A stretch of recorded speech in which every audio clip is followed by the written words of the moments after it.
یہ حدیث نمبر 3 ہے. عبارت اس کی اذا قلت لصاحبك یوم الجمعۃ انصت والامام یخطب فقد لغوت. جب تو نے کہا اپنے ساتھی کو جمعے کے دن، کیا کہا؟ انصت، خاموش رہ، والامام یخطب، اور امام خطبہ دے رہا تھا، فقد لغوت، تو نے فضول بات کی.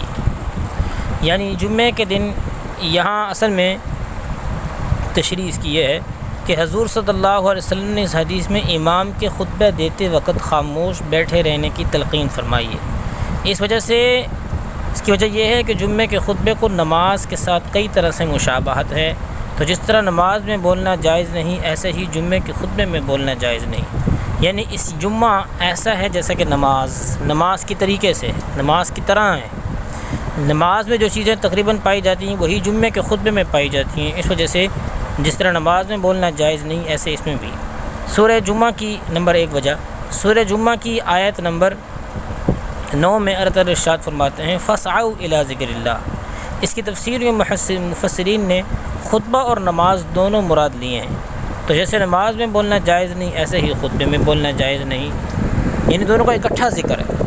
نمبر 2، نماز میں ثنا ہے، یعنی سبحانک اللہم وبحمدک وتبارک اسمک وتعالی جدک وغیرہ. تو اس کے اندر بھی الحمدللہ نحمدہ ونستعینہ ونستغفرہ ونعوذ باللہ من شرور انفسنا، یہ سب الفاظ ثنا کے ہیں.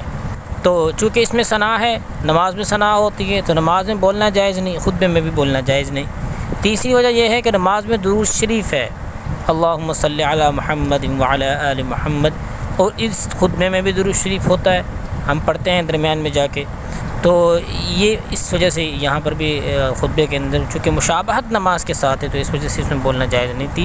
چوتھی وجہ یہ ہے کہ نماز میں قرآن کریم کی قرأت کی جاتی ہے، اور اللہ تعالیٰ کا ارشاد ہے کہ وَإِذَا قُرِئَ الْقُرْآنُ فَاسْتَمِعُوا لَهُ وَأَنصِتُوا لَعَلَّكُمْ تُرْحَمُونَ، کہ جب قرآن پڑھا جائے تو خاموشی اختیار کی جائے، توجہ سے اس کو خوب غور سے سنا جائے.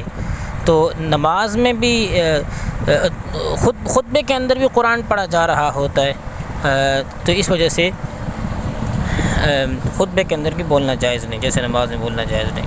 کہ نماز اگر بلا وجہ بیٹھ کر پڑھنا جائز نہیں ہے، یعنی کوئی وجہ ہوتی ہے تو پڑھنا جائز ہے بیٹھ کر، اور بغیر وجہ کے پڑھنا جائز نہیں. ایسے ہی خطبہ بھی بغیر وجہ کے بیٹھ کر پڑھنا جائز نہیں ہے. یعنی اگر کوئی عذر ہے، اگر کسی کے جوڑوں میں درد ہے، گھٹنے درد کر رہے ہیں، یا کوئی پاؤں میں تکلیف ہے، تو بیٹھ کے خطبہ کیا جا سکتا ہے، جیسے بیٹھ کے نماز پڑھی جا سکتی ہے. تو چونکہ اس میں تقریباً وہی مشابہتیں پائی جاتی ہیں نماز والی، تو اس طرح نماز میں بولنا جائز نہیں، خطبے میں بولنا جائز نہیں ہے. یہ ہے اس حدیث کے مفہوم.